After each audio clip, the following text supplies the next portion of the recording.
Hey everyone, how's it going? And welcome to the channel. If you're new here, my name is Jonathan. I'm a first year student at the University of Waterloo studying accounting.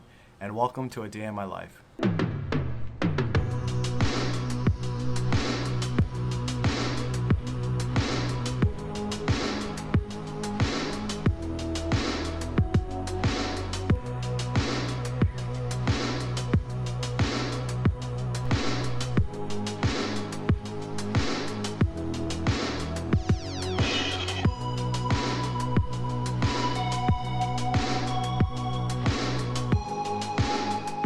Taking a morning walk with Lola has been a great way to start off the day, especially now that it's getting a lot warmer here in Oakville. We've been averaging around 25 degrees a day, which is just amazing.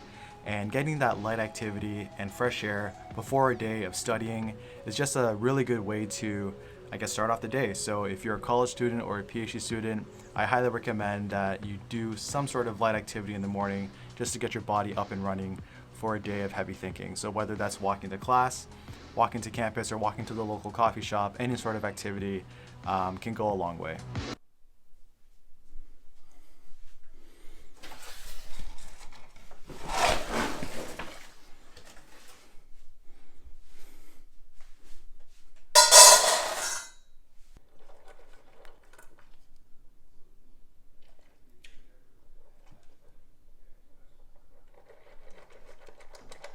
So today's breakfast is going to be really light, just a cup of coffee with some milk. I'm not feeling too hungry right now, and I definitely need some caffeine to start the morning. So I'm sitting in front of my computer and I'm just about to get some work done. And if you're wondering what kind of work a PhD accounting student does, well, in this semester, things are a little bit different where I'm not taking any courses and I'm not attending any lectures. Instead, what happens is that in the summer term of your first year, the faculty gives you the opportunity to kind of pick a research idea and kind of run with it for 4 months. So what that means is to collect the data, you get to process that data, see if you get results, and see if your research idea kind of works out at the end of the day. So that's exactly what I'm doing right now. I had a research idea, I ran it by my supervisor, he seemed to like it, and right now I am just running a pilot study with some data, and that's kind of the step that I'm kind of stuck at right now. So I've collected the data, and since I'm doing archival research, all the data that I get is through this database. And right now I'm just trying to clean and process that data to a point where I can run my test. And this is kind of challenging for me because I don't come from a coding background. And in order to clean and process that data, you essentially input that data into a statistical software. So right now I am using SAS and I'm also using Stata. And if you haven't heard about those two programs, they're programs that allows you to do statistical analysis. And they're very powerful tools, but I'm just very unfamiliar with those tools, and it does have a quite of a bit steep learning curve, at least for me. So right now what I'm trying to do is write out all my code step by step and hopefully try to come up with some sort of preliminary results to validate my research idea that makes sense. So I'm kind of stuck on a couple of areas in terms of my coding. So the goal for today is hopefully troubleshoot those areas, and I'm really close to the end of my coding where I can almost see the results. So I'm really hoping that I can kind of fix these issues and hopefully at the end of the day have some preliminary results, but I guess we'll see. It kind of depends on how the coding goes, because sometimes if I'm running into an issue, I can solve it really quickly. Other times it does take me a while to figure it out because you kind of have to scour the internet for some answers and kind of piece things together as you're doing it. But I guess that's just part of the struggle of being a researcher. And since this is the first time that I'm coding, obviously the first time you do anything, it's going to take you a lot of extra time to just become familiar with the syntax and I guess just the software in general. So I know the first time that I'm doing it right now is going to be really slow, but the second time that I do it, it'll go a lot faster. So let's get some work done. So it's 12 o'clock right now. My mom is just making lunch and I've been at this coding for about 3 hours, and I'm happy to say that I was able to troubleshoot a couple of issues that I was having during the weekend. So particularly what I was able to accomplish this morning was I was able to calculate the cumulative returns of a security over 6 months for thousands of securities, and I was able to calculate the cumulative index returns for the same period. And then when I subtract the two, I get the abnormal cumulative stock returns for a 6-month period for various transaction dates. So that was a huge challenge, and obviously I had a lot of trouble, and I wanted to just thank the anonymous posters on the SAS community page. I posted my questions onto the forum, which is pretty much where I place, if you're having trouble with SAS coding, you can kind of post your question and then a part of your code, and then there are community members who kind of answer your questions.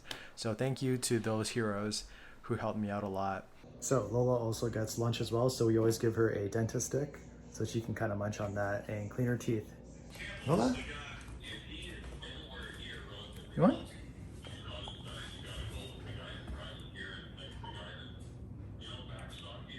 Go. Condos instead, where prices are up just 7.5%. The building industry and land development association. So I was just taking a lunch break, and I was just watching some YouTube videos on my iPad Pro here, and someone in my program let everyone know that the final mark that we were waiting on for last semester just got released. So I took a look, and this is for my archival and analytical accounting class, and ended up with an 87. So 87%, I'm pretty happy about that. So that means that the 6 courses that I took in my first year, the average ended up being around an 86.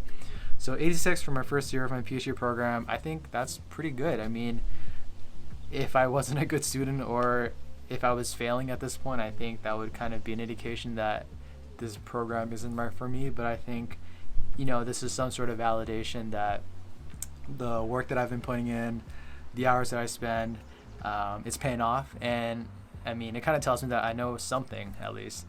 So I am definitely very happy about this. This is definitely a confidence booster for me, especially since the past couple weeks I haven't been feeling too good mentally. But this is good. This is really good. So normally, if it wasn't because of COVID, I'd probably go out to grab dinner to celebrate or something, or just grab a little snack. But I think I'm just gonna celebrate with some gaming with the guys tonight. But overall, I'm really happy. I'm really happy. Okay, so with that good news behind us, I'm gonna actually jump back into work. So right now it's around 1 p.m. and I'm gonna revisit the code that I've been working on this whole morning and just polish it up and go through each line, just making sure that I'm getting the results that I'm expecting. And hopefully by 4 p.m. or 5 p.m. it'll be in a good spot to do the statistical analysis phase. So it's about 4:30 right now, and I reviewed 2/3 of my code. I've caught a number of mistakes, which is good because that's the whole point of the review process. You want to catch your mistakes so you don't have to deal with them later. And as you can see right now, I'm just looking at this spinning wheel because one part of my code is actually taking quite a long time. Actually a lot longer than I initially thought. It's about 10 minutes that I've been looking at this thing. So right now I'm just in the backyard. I'm going to take a little break since that code is just taking a surprisingly long time to run. But as you can see, I have a nice little patio set in my family's backyard. It's covered right now just because my dad likes to keep it covered unless we're using it. But as for my little break, I got some mousse that my dad made a couple days ago. It actually looks pretty good. So just some cream. He didn't add any extra sugar, but why don't we give it a shot? Cheers.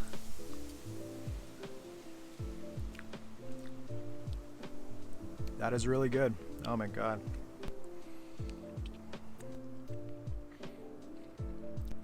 As a PhD student, or I guess just a college student in general, it's really important to take your breaks throughout the day. It's just impossible to just keep studying for hours and hours. You don't have to study 12 hours a day to be a good student. Honestly, there's some people on YouTube who just study for hours and hours and hours, and I'm actually really impressed that they can do that because I know for myself, I just can't. Like at the 3 or 4 hour mark, I'm really stretching myself thin and I have to take a break. And I think that's okay. As long as you use your 3 to 4 hours very effectively, like no phones, no distractions, you're just like really deep into the work. Studying like 5 to 6 hours a day, it's honestly enough. It's really the distractions that kind of prolong your study sessions. So if you see someone that you know who's just like constantly studying all the time, don't feel too bad and don't feel jealous, because I honestly think that sometimes it's not needed. It's really the same thing with work. Like at the Big Four, when I was working as an auditor, we used to work like such long hours. But if I really thought about it, a third of that time that I was spending at the office or at the client site wasn't really focused on work. It was like, you know, socializing with the team, going out for coffees, going out for dinners, going out for lunches and things like that. And time just kind of adds up. But if you just kind of like ignore all that and just focus on the work, my guess is that it could definitely be done a lot sooner. And I think this is like a mentality I'm trying to embrace more, because definitely in my first semester I went super hard into the studying, and it got to the point where I felt really burnt out near the end. And in this semester where I don't really have classes and I don't have lectures and my schedule is really up to me, I'm trying to definitely keep it more balanced.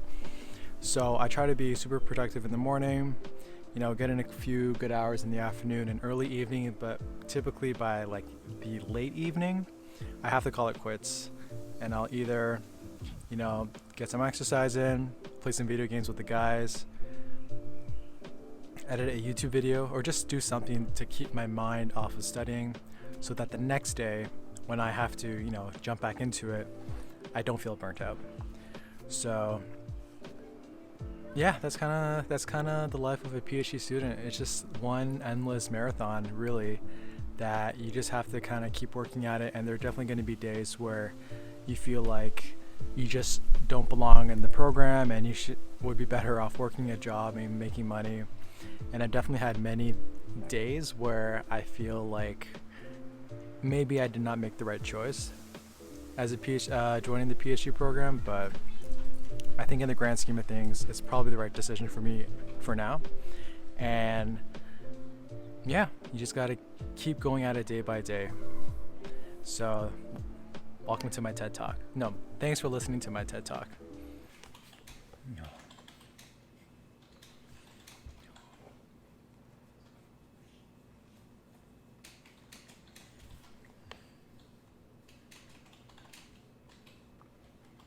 Lola, give me a paw.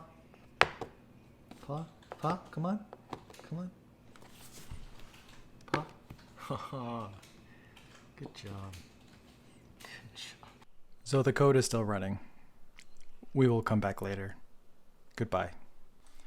Okay, so I have no idea how long that code is going to take, and I decided that while it's running in the background, I'm going to be focusing on something else and something a little bit more fun. So what I'm going to do actually is edit the footage that I got for this vlog, and I'm going to do it on my 2018 iPad Pro. So right now I'm editing all my videos on LumaFusion, and this is actually a new software that I just recently started using.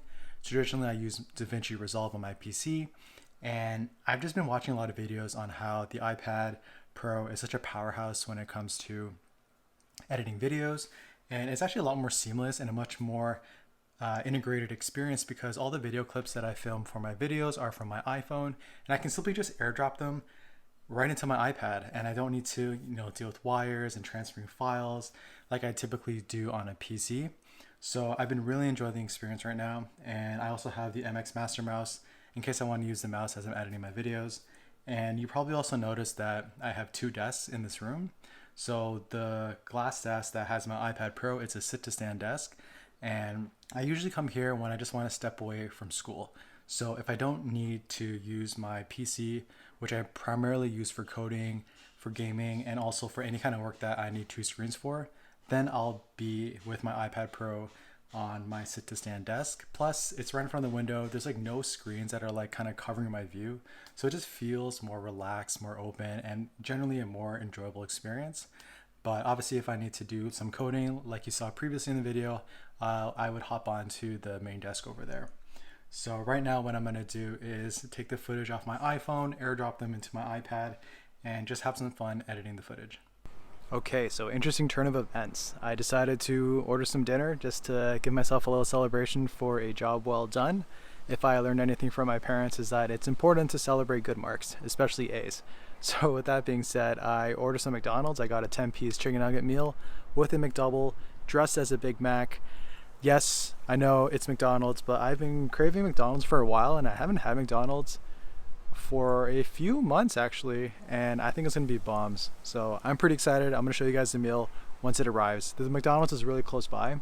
It's only about it's honestly a 5-minute drive, and I could have walked there or made the drive myself, but in this day of technology, I'm a very lazy person, and I decided to Uber Eats it. So food's coming. Okay, so Christmas came early this year. Why don't we just open up the bag and see what's inside? This is the first time I've ever Uber Eats McDonald's before. Very fast. Everything's still really hot, so that's definitely very good. I'm so excited.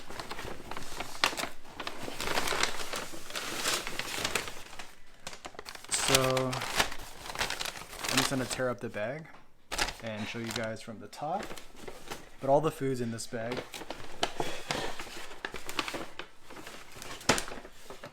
And the drink's right here. So we got our medium fries. We have our McDouble dressed as a Big Mac. We have our 10-piece nuggets, and then we have our Coke Zero because I want to stay skinny. But this looks amazing. I'm just gonna grab some ketchup from my fridge. I definitely overate in that meal. Definitely too many calories. I'm definitely going for a walk right after I film this segment right now. But McDonald's, I gotta say, I think it might be one of my favorite fast food places, even though I know McDonald's gets a lot of flack, but the chicken nuggets, they're great, absolutely perfect, nothing to complain about them. The McDouble dressed as a Big Mac, game changer. Never order the Big Mac, guys. Always get the McDouble dressed as a Big Mac. It's half the price and it pretty much tastes the same. What else? The Coke Zero, perfect as always, 0 calories. And last but not least, the fries. I'm not a big fan of McDonald's fries. I just think that they're too small, they're too shriveled, and they don't really taste like potato. I think A&W has really good fries. Wendy's also has really good fries. But overall, this is a really good celebration meal. I definitely feel rewarded, and I definitely need to go for a bit of a walk right now. And that's exactly what I'm gonna do. So I'm gonna go out, take a 20-minute walk or 30-minute walk, and I think that's where I'm gonna cut the video for today. After my walk, I know that there is a Leafs playoffs game tonight, so I'm just gonna have that in the background as I continue working away on my code. And then I think later tonight, after the game is done, I'm gonna game a little bit with my friends. But that's pretty much the day in the life of an accounting PhD student. I know obviously that things are a little bit different under COVID, so I'm living at home. Things are not as exciting as they could be, but here in Ontario, the COVID vaccinations are looking really good. The rollout's looking really good. I believe today we just had just over 1,000 cases a day, which is honestly hasn't been this low in like months. So I'm feeling pretty confident that in September the university is going to open up partially. I hope PhD classes open up by then, and hopefully I'll be in Waterloo giving you guys a tour of the campus and having more of an exciting day in the life type video. But if you guys enjoy this content, then please subscribe to the channel, hit that thumbs up button. It definitely helps out a small YouTuber like myself. We are almost at 500 subscribers and I'm really excited to hit that milestone. But if you guys enjoy PhD content, university content, then definitely stick around. Okay, I'll see you guys in the next video. Peace.